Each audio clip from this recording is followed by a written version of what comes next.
The 12 Plainswalkers, read by Dwayne Moda. Teaser art for Vilous Comic Episode 4, The 12 Plainswalkers.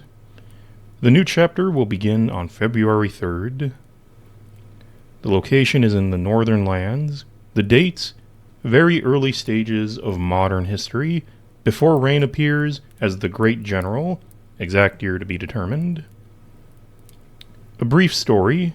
A youthful Agunder boy named Ikei loses his carriage and gets separated from his family in the midst of the dangerous alien biome and its forest.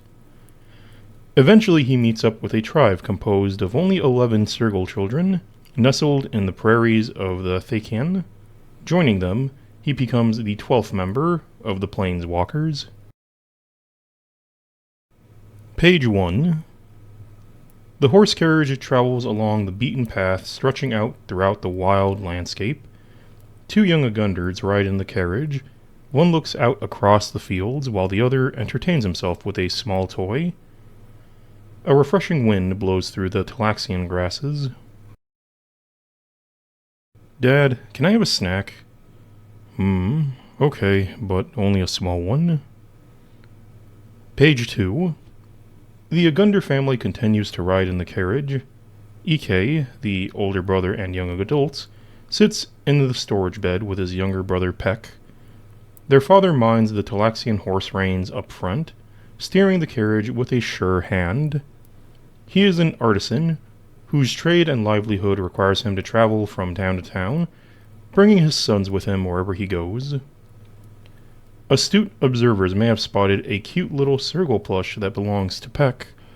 While it may seem unusual that an Agunder child would play with a doll of a different race, Agunders and Sergals get along very well, and cohabitate in many communities, the most famous being the city of Goldring.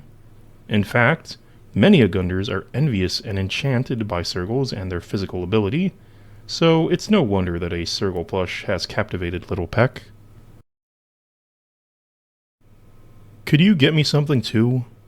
"Okay. Thanks, Peck." Page 3. After gaining his father's permission, Peck goes inside the carriage to fetch a snack. Ikei calls out his request for one as well, so Peck kindly brings 2 small meals back with him. The boys gather at the dining area, featuring a table and several chairs. As Agunders are often quite inventive and industrial, their carriage is a spacious one. It has all the modern conveniences of a home, with the freedom to travel the road. It comes complete with a miniature kitchen, complete with a sink, an eating area, and even beds. With such a nice carriage, this Agunder family travels in relative comfort. There's a secret village in the, Western Forest? That's the wrong book. This is the one you want. Oops. I was looking at the book about mages. "Big brother, could you read this next book to me when it gets dark?" "Sure, of course." Page 4. While munching on his snack, Peck takes a book from the table and begins to read aloud. However, his clumsy, childish pronunciation gives away the fact that he wasn't truly reading from the book, as he's still learning how to read. Unable to decipher the text on his own, yet wanting to impress his brother, he tries to pretend to read, reciting from memory the tale that he remembers from a prior reading by his older brother Ikei. Noticing that his younger brother wasn't actually reading from the book about the Western Forest, Ikei chuckles and hands over the correct book.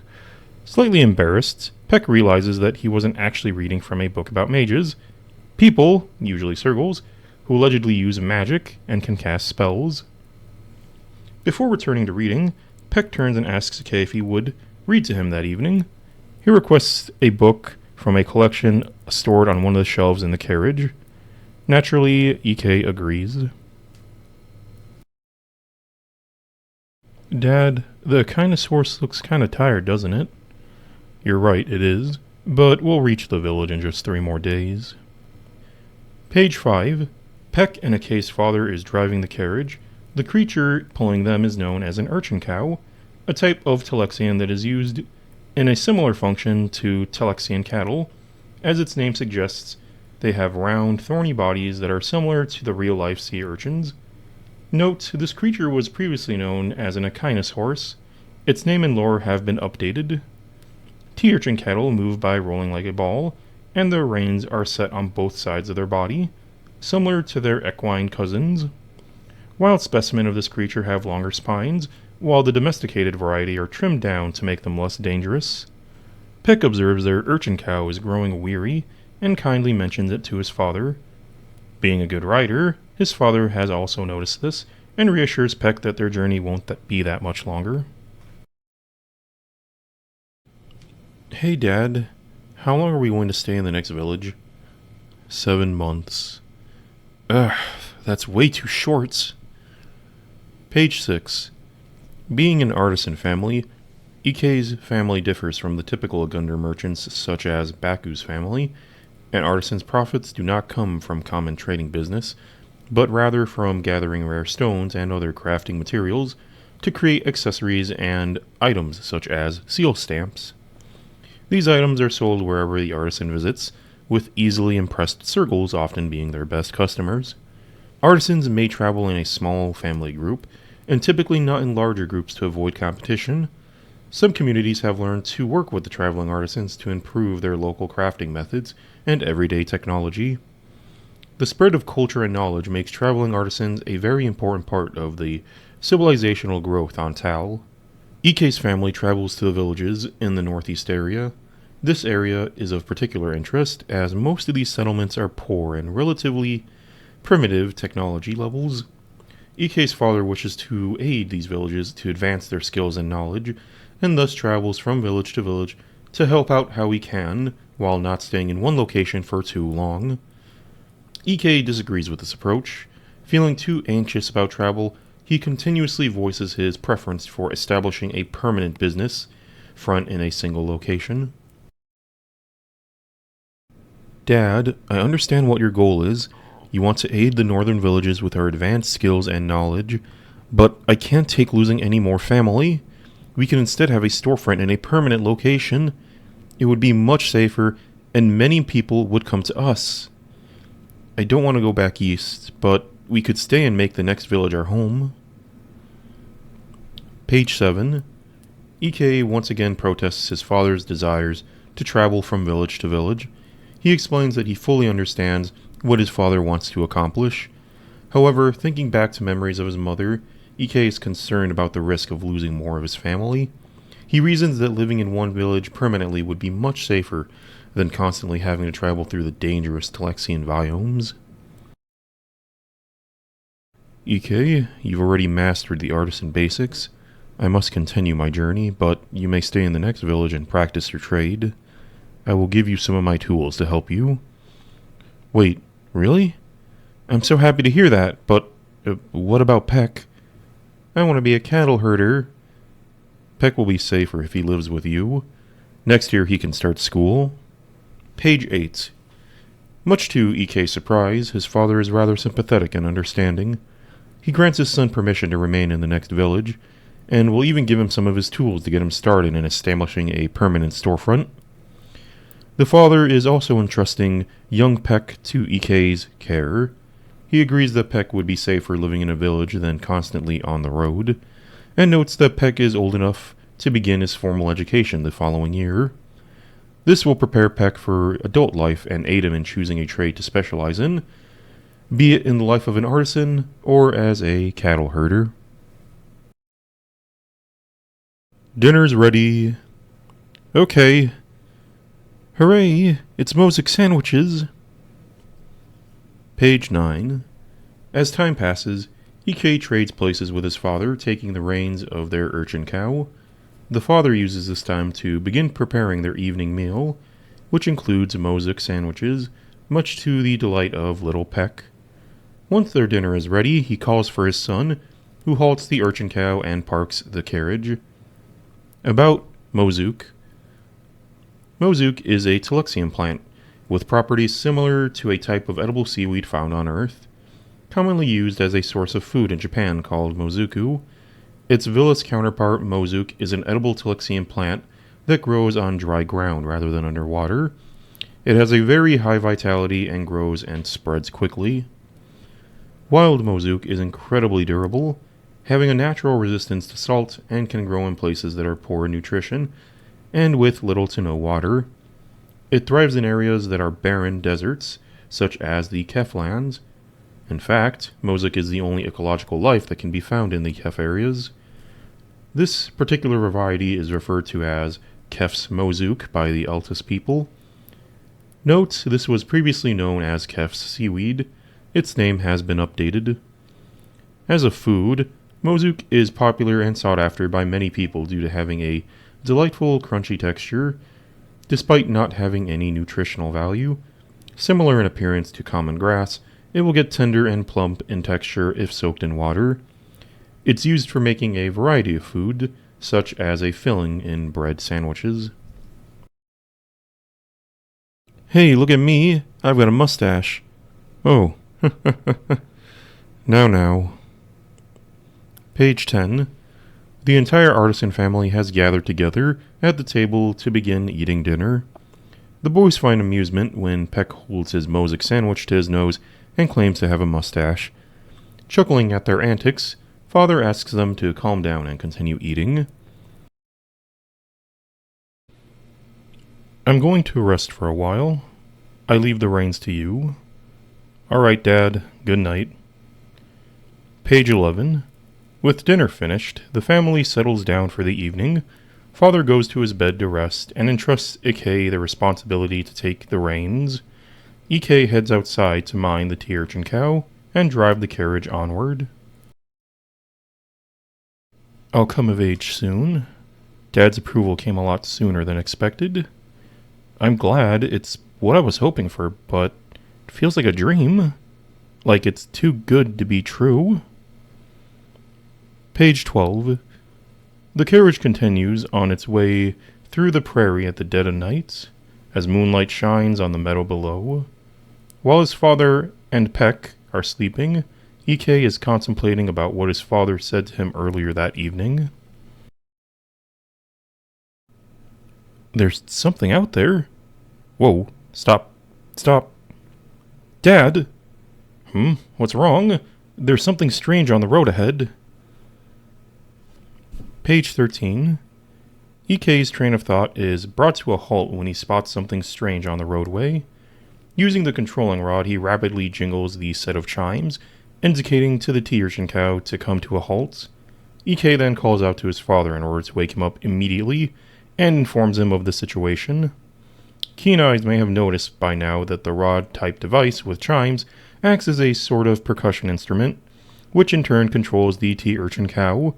This indicates that the tea urchin cows and their actions may be determined as a response to certain sounds, allowing the Altus people to use such tools as a manipulator for the strange urchin-like creatures. Alright, let me see. Oh! Dad, it's moving by itself! Damn, I can't control it! Heeding his son's call, Ike's father rushes outside to see what the problem is. Before he can spot the strange creature up ahead, their Telexian cow charges forward without being given any command or lure from the chimes. Ike's father grabs the chimes control lever in an attempt to quell the beast's movement, but with the lure jingling intensely, the cow is now clearly out of control and gaining momentum. Page 15. As the tea urchin cow continues to barrel forward vigorously, something strange and shadowy can be seen on the road ahead.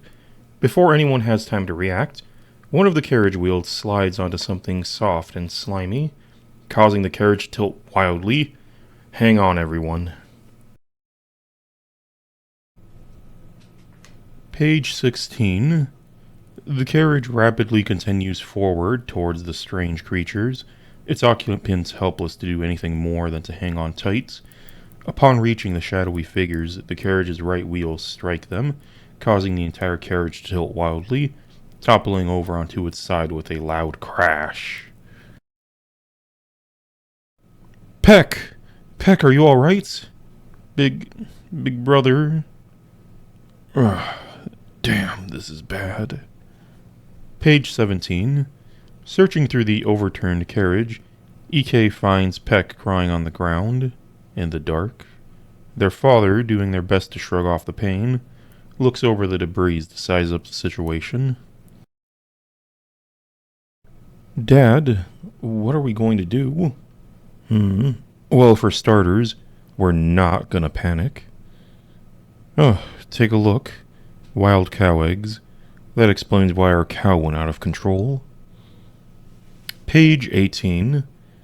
EK and his father survey the overturned carriage, with their cow sitting quietly in the grass nearby. The father reassures his son and takes a closer look at the road before them. There he finds a clutch of eggs, which he identifies laid by a wild urchin cow. This leads him to conclude that they were the reason their own cow acted strange and lost control.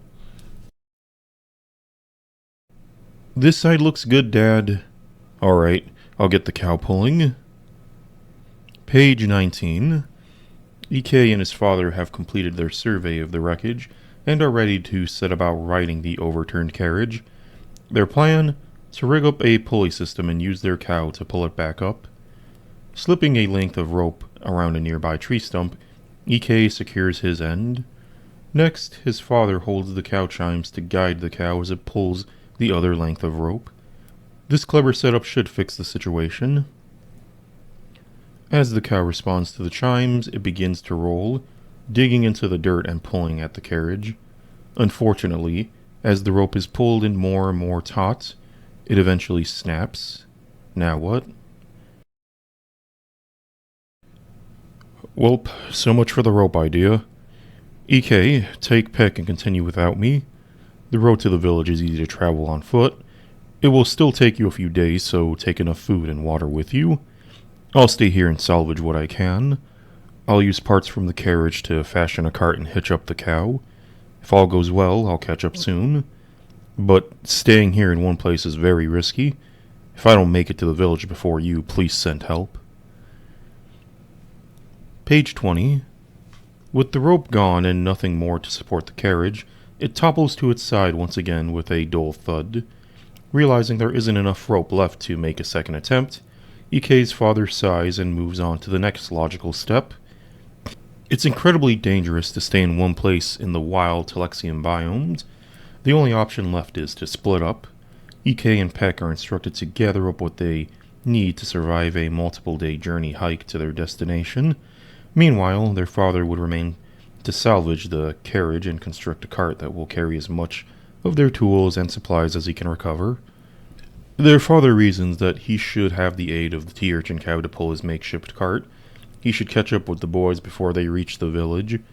But if not all works out as he hopes, as their current series of luck implies it won't, he asks the sons to enlist the help of the villagers to come back and rescue him. Page 21. Safely tucked into the overturned carriage, the Agund family spends one final night together. Here, Kay, I'm entrusting this one to you. No matter what happens, you must find the shaman and hand this over to them. This was Mom's. Her wolf horn stamp seal. Page 22. EK's father holds a stamp seal and handing it to EK. This is a relic of his mother's handiwork. The seal is carved from a tea associator's wolf horn, making it a very rare and treasured item. The original species of the Telexian associator, also known as Tal's wolves, is a sacred holy animal, and is an object of faith and worship for traditional northern people. Their mentioned horn of the wolf refers to their mouth fangs, while fang is the name a Sergals give this body part. Agunders refer to it as a horn. Every object crafted from wolf parts hold a special spiritual significance. The seal made from wolf horn carries a particular importance. Stay tuned for further information revealed in future page releases. We were on our way to Adzma village located on Kolhasma's lakeside after we had finished with our work in the village of Ansa. However, we were met with disaster when our cow carriage was overturned on the road. My father chose to stay and salvage our tools and other supplies. Meanwhile, Peck and I have begun the remaining journey towards our destination on foot. Page 23. EK shares his journey so far in a map of northern Tal. Villages located along the Salt Lake Kalhazma were originally established by northern Sergal shamans, but the settlements failed to thrive over the years. Today, the local civilization are on the verge of falling to ruin, with the sharpest decline beginning around 20 years ago. While the villages have been able to hold out, actively practicing shamans have not been seen in ages. Thankfully, EK's father prevented this, doing his part to assist in village reconstruction and repair during his travels. There have also been cultural exchanges with the eastern lands, including Sergals and Agunders from Riono. Page 24. EK and Peck continue walking down the road to Adzma. There are strange, ominous Tilixian trees growing out of the grass around them.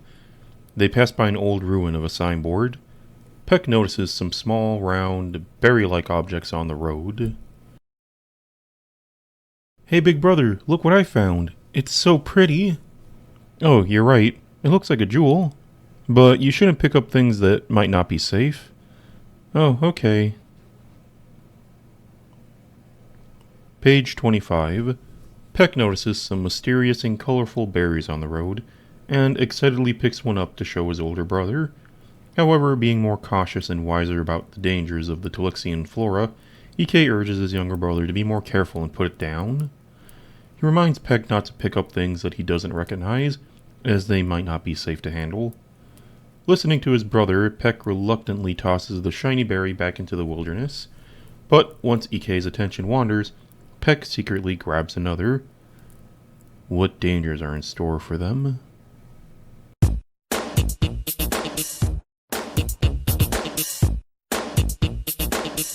Okay, so that other fella, that Sergal, told you a lot about that comic while they were reading it, but I feel like they didn't tell you quite enough, so I'm here to provide supplemental information to you that I feel like, might be handy, like where the planet is, where it takes place, the creatures, what a Sergal is, why they consider themselves human, that kind of stuff. But that's a lot to delve into a single, episode, so I'm going to be just telling you the small things first. For instance, the Thakan, where the story takes place in. The Thakan is a biome on the northeastern side of planet Tau. It is made up mostly of open plains and forests. Many different kinds of wildlife live in the Thakan. Some are small and harmless, while others are larger and more dangerous. Despite this, the Thakan is considered one of the safer regions on Tau. Most of the land is made of wide plains with a low mutation ratio, and dangerous creatures are relatively uncommon. One of the region's most notable landmarks is the Blood River. This Tilixian river appears to be filled with blood, given its name. During the wet season, the river flows normally and is easy to see. In the dry season, however, it dries up completely, leaving behind a long, blood-red stain in the hollow where the river once flowed. And I bet you're wondering if it's actually blood. No, it's water. It's always been water. Planet Tal. The planet the story takes place in. For starters, Tal is larger than Earth, giving it vast stretches of land. Despite this, the Vilous Salt Lake is the planet's only major inland sea, and said to be the homeland of Sergals because they're fish. Next, the largest city on Tal is Goldring, built in the shape of a crescent, not a ring. It stretches along part of the Vilous Salt Lake's shoreline. As the city continues to grow, it expands farther around the lake. It is expected that one day the city will completely surround the shoreline, forming a true gold ring, depriving anyone else of the world's only sea, selfish bastards. Now, in Goldring, all intelligent species are treated equally. Asterisk. The words person, people, and human are used as general terms for any sapient species on Tal.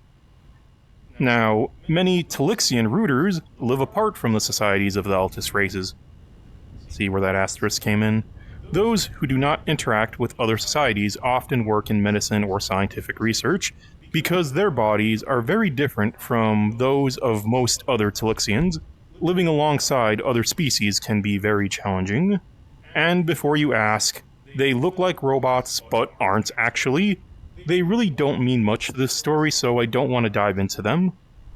Modern technology first spread quickly through the regions where southern Sergals and Agunders live together, including Goldring. Today, many parts of the central and eastern regions are highly developed, while much of the north and west remains home to tribal or less industrialized civilizations, the idiots. Agunder, the protagonist species. Agunders have a long history alongside southern Sergals. In the southern regions of Tal, the two species developed their civilizations, technology, and cultures together over many generations. Eastern Sergals also share a close relationship with Agunders, though to a lesser extent. Agunders are known for their exceptional dexterity. Their nimble fingers and strong fingernails allow them to perform tasks such as tightening screws or driving nails without tools. They also have the stamina to repeat these tasks for long periods, making them highly skilled at crafting and manufacturing. As a result, many Agunders become inventors, craftsmen, or engineers, and their work has played an important role in the advancement of Tuluxian civilization. During the Shingu clan's conquest of Riono, many Agunders in the eastern regions were captured and forced to serve as slaves because of their valuable skills. Among the Altus races, Agunders are the most similar to humans in both appearance and behavior. They also form a stronger emotional bond than Sergals or Nevrians.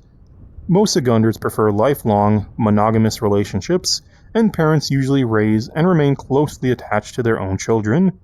This differs from Sergals, who are more likely to have non-monogamous relationships and traditionally raise their children as a community rather than within individual family units. Sergal magic in occupations. They're referring to a shaman prayer, not card tricks. Sergals are naturally drawn to spiritual traditions and are well suited to roles such as shamans. Their strong religious beliefs and keen sixth sense make them especially gifted in shamanistic practices. This is particularly true among the more traditional and less industrialized groups, such as the Northern Sergals, who tend to preserve older spiritual customs. Sergal shamans perform a variety of sacred rituals. These include ceremonies, prayers for rain or clear weather, blessings, or rites of purification. Some also practice mystical traditions, such as fortune-telling, curses, incantations, and other forms of spiritual prayer. Many shamans undertake pilgrimages to the dozens of small shrines scattered across planet Tau. They believe that visiting these sacred places strengthen their spiritual abilities and allow them to perform both ceremonial and mystical rituals more effectively, kind of like what religious people used to do in real life back then. Some are located in dangerous regions inhabited by hostile Tuluxian wildlife.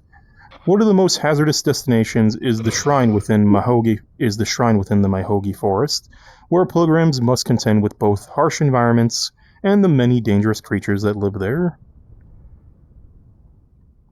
Man, that one was a tough ass. Why was that one so hard to read?